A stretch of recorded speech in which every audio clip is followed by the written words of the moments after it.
All right, guys, what's going on YouTube? So we are back. I just finished watching a Dante London video, and he is what all the rage on YouTube right now. Just get out there, post your content. YouTube's making it easier than ever. So listen, we on our Dante London right now. Like, just get on here, just get on here, just get on here. Let's talk about it. Let's be about it. Let's move. So this is Surviving Candid, and I'm not sure what we're going to talk about today other than, listen, let's find out if this YouTube money is real. I need y'all to like, share, subscribe, do what you need to do, because if I can get an extra check out here, listen, we can get an extra check together. I'm going to go ahead and link some other content creator videos. They're just starting. They might have like 1 or 2 videos. I only got like 1 or 2 videos, so if I can help them out and them help me out and we all do this together, maybe it could work out. It'd be a brand new bright new year for us. Got on my BMW blue, and as we've talked about before, I feel like I'm over BMW. Like, I'm trying to tell you, BMW has given me the best life has to offer. Great employment. I went from the bottom to now we here. You understand? Driving a BMW, living in the gated community. Like, it's all right, guys. It is all right. But a lot of stuff came with that, A lot of stuff came with that. I think, listen, I'm going to tell y'all, I think God has personally sent me here to be either people's karma or their blessings.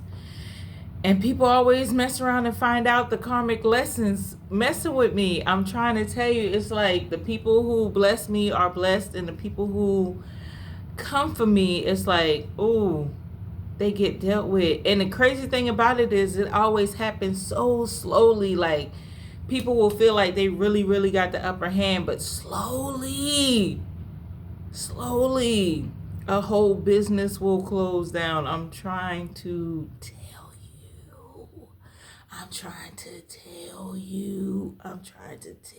you. And I had a conversation with my cousin probably earlier this month.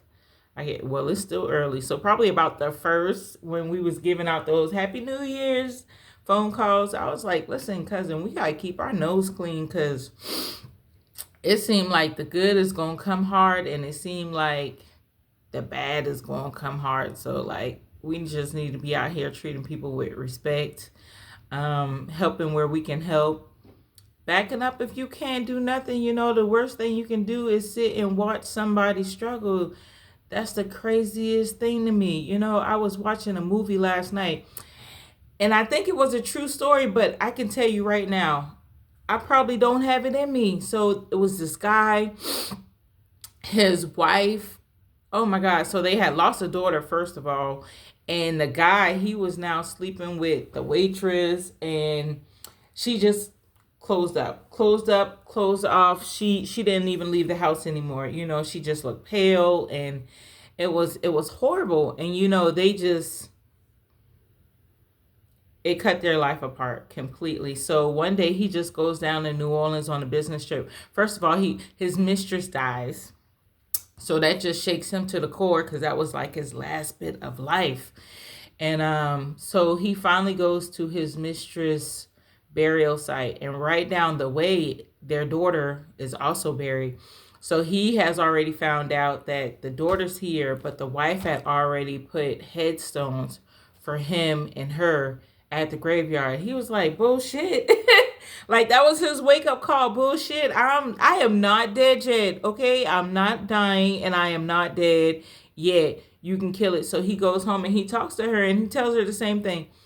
I am not dead yet. I don't know what you got going on, but I am not dead, and I refuse to succumb to this, and she's just lost. She's super lost. So anyway, so he ends up on a business trip down in New Orleans, and he just ain't in it. So he stumbles into a strip club, and there's this little girl. She's trying to sleep with him. He was like, no, I don't want any of that. But then his business colleagues walk in and she's already asking him, hey, you want to go up to the room for 250? We can do our own thing. And so to get away from his colleagues, he's like, yeah, let's go up there. So while he's up there, she's trying to sleep. And he was like, dude, I'm really not into this. I'm not into kids. I'm not into you. Like, this ain't my scene, you know? So he tips her and tips the waitress, but like, I'm out, you know? So they end up at the end of the night at a diner. And he's like, I'm not a cop. And I kind of hate that you are in this situation. And he ends up paying for her dinner and then walking her home. And once they get there, this shit is raggedy as hell. I'm trying to tell you, this girl is, whoa. I'm glad I was never in the bottom that deep. You understand what I'm saying? I had my days, but I was not in the bottom that deep. Thank God. Thank God. Long story short, he never leaves her, you know, and he's there like fixing toilets and teaching her how to make a bed and picking her up from the club at night and, you know, giving her advice and getting pissed off along the way because, girl, you are just a baby. She is 16. You are just a baby. And you've been thrown in this way too young. And if you would just let me help you, I will help you. So in the midst of it all, he's finding his purpose. But the wife, she calls him one of these days. He's like, I'm just not coming home right now. I can't tell you if, when, but definitely not right now. You know, I'm going through something. So then she ain't been out the house since her kid died. So she begins to find her own strength as well. So the first day, she gets in a car. She can't work the goddamn car to save her life. So she's like, oh my God. So she just falls asleep in the car and the neighbor comes to get her. And neighbor's like, are you okay? She's like, yes, I'm just trying to make it. She was like, just leave the paper on the hood of the car. I'll get it. And the neighbor's like, listen, it is just nice to see you again. It is so nice to see. And she was like, okay.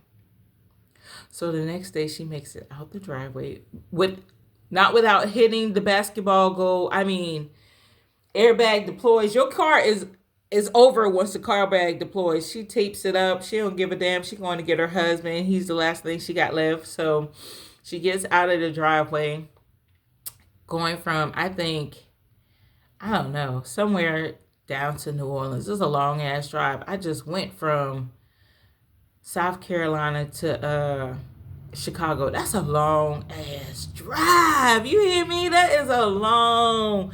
But anyway, you know, getting sidetracked. So on the way there, she gets hit on by a guy. She was like, man, it's been years since anything. And I just really appreciate that you found me attractive, that you spoke to me. And don't get me wrong, in a different situation, it could definitely go down, you know. And then she checks into this little hotel and she sees, I think the girl might have been skinny dipping, but either way, it's late night, it's in the pool, and here she is adventuring outside, looking at the stars, feeling the grass under her foot. I mean, just really, and you can see the life coming back into her. They had her in some old pale makeup at the beginning, and now you can see the warm tones coming in, like the hair is just a little better. So she's just really, really re-entering life. And they both are just going through this horrible, horrible, rough period, you know? So she calls him. She's like, I'm here. And he's like, I just cannot, you know, he's not hearing her. I can't come home. I got this, that, and the third going on. Just let me be. No, I'm here. Yeah, I know you're here, but no. I'm in New Orleans. Like, I'm here. What? You drove? You're here? You left the house. Okay. And you're not on medicine? You haven't took medicine since you left the house. Like, okay. I'm coming immediately to get my wife. I'm coming immediately to get my wife. So he goes down there. They find each other in like the French quarters or something, and they talk and they hug and they kiss. And he's like, it is so good to see you again. You know, it is you, not just you being here, but just that woman, that glimpse of the person I married. And it was the same for him. You know, I'm good. I'm happy to see you again, you know? Because she knew he was sleeping around because the waiter who died, who he was sleeping with, they were supposed to also take a trip to New Orleans. So she found a suitcase all in the back of the Cadillac that he made up for her to take her to New Orleans. She didn't give a damn. That suitcase meant nothing to her when she was going to get her man. So, and I'm not up for cheating, but you know, life can throw you a curveball, and sometimes you just got to pivot with it. You always need to pivot with it, whether it's staying or leaving, but that's a whole nother situation for a whole nother time. So, he's like, I need you to meet somebody. And for the life of me, I would have eased her into the situation on the drive over. You know what I'm saying? But he doesn't say anything the whole drive over. So they get to this halfway abandoned house, and this little girl walks out. And she's like, oh, fuck no. No, no, no. No, we're not doing this. That is a child. That is a baby. This. He was like, I'm not sleeping with her. She's like, I'm not listening to this. I don't know what you got going on. You down in New Orleans. This little girl. You living in her house. You giving her money. Like, I can't be a part of this. And like I dig it.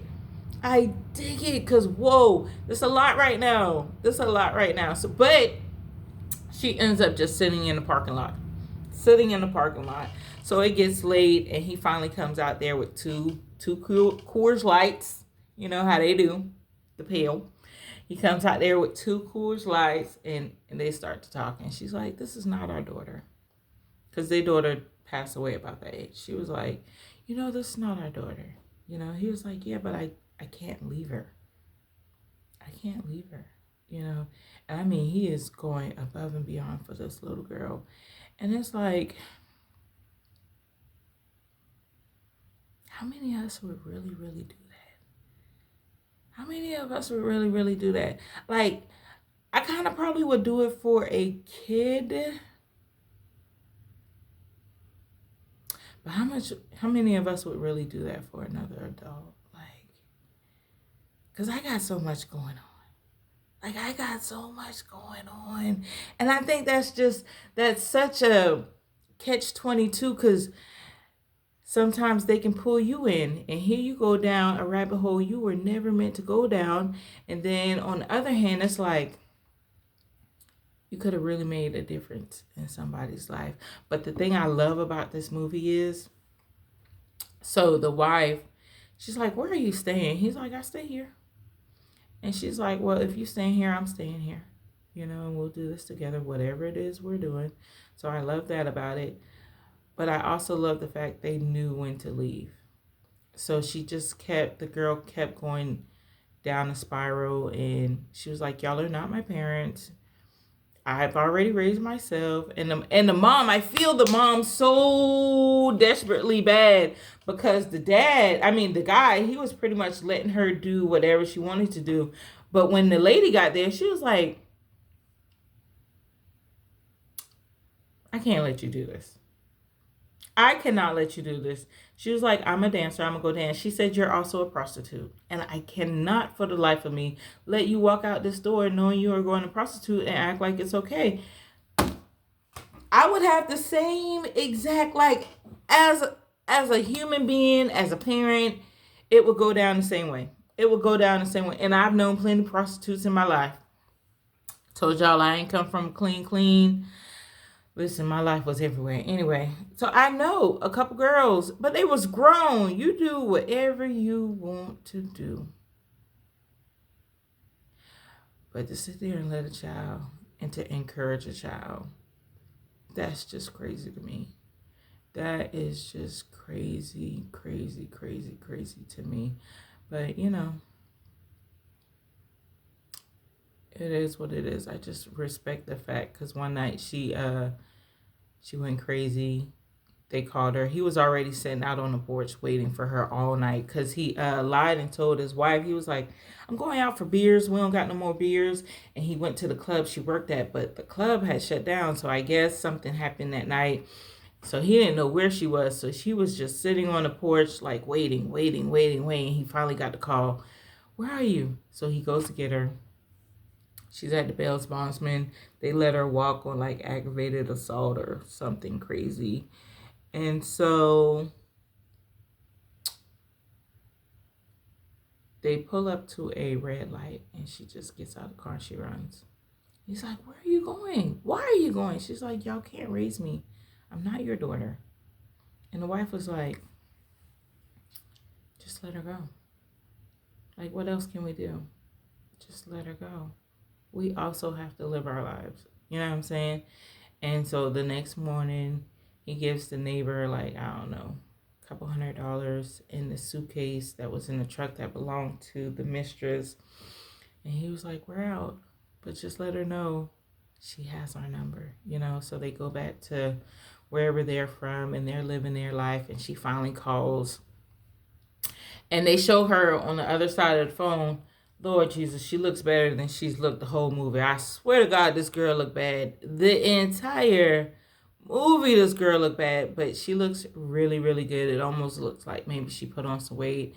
And she got the suitcase and she said, hey, I'm headed out to like Las Vegas or Nevada or something. I just wanted to call and hear your voice and let you hear mine. And he was like, man, I love the fact that you call me. You can call me absolutely anytime. And she's like, how does your wife feel? Is she, oh my God, my wife would not mind you calling her from time to time either. Like, we're genuinely here for you, you know? And it's like, it was so moving because in the midst of their crisis, they found life again. And I think I've been saying that on the channel as well. Like, I'm in that weird place where I've been a mom for the last 19, 20 years. And in what, 5 or 10 years, I'm not going to be a mom. Well, I will always be a mom, but they'll be out of the house, you know? One in the Navy, and I got 2 more planning on college, Navy, you know, just going out there exploring the world. So it's like, what does life look for me? Is it just going to be me and my rabbit? Y'all ain't know I had a rabbit? I got a rabbit. His name is Peter. And he got this big fluffy face because he's a lion's mane or a lion's mane rabbit, one of them. So he has this big furry face that kind of resembles a lion. So is it going to be me and Peter? And when Peter go, what I'm going to do? What am I going to do? I'm telling you, I'm going to need me an RV. I'm going to need me an RV, and I am going to, I don't know, live some vegetarian. I'm not going to be vegan. I do not believe in vegan. Y'all stop being vegan. Okay? Y'all traded in the meat, and that was good. But y'all traded it in for chemicals, dyes, false additives. Like, stop. That shit ain't healthy. Like, it's cool here and there, I would guess, as much as meat would probably be. It doesn't have the hormones in it, the bacteria, but we don't know what all this genetically modified is so new. It is so new. We don't know what all this genetically modified and colors and dyes and chemical replacements going to look like in our bodies in 40 years. In 40 years, that could possibly be the new zombies in the world. Okay? All that vegan bacon. How many chemicals did they have to add to make it look like that, taste like that, chew like that? Okay? Y'all stop being vegan. Okay? Just eat your fruits and vegetables. I'm going to eat my fruits and vegetables. I've been struggling with that for like 3 to 5 years now. I just want to eat fruits and vegetables, but I still get caught up with chicken wings. Some days I just want chicken wings, fried hard, sauced up. Please make your ranch from scratch. You understand what I'm saying? Like, just some days. And I love a salmon. I love a sea bass. So I be trying, y'all. You know, trying. I also want to get, you know, some of that. Y'all see that? Some of that arm fat gone. I be working out. So anyway, we're gonna keep posting because Mr. London said just get on there and do it. So we're going to get on here and do it. And I'm going to always link some other people who do or don't have views linked so they could just do it too, you know? So I'm going to see you guys later. Appreciate you.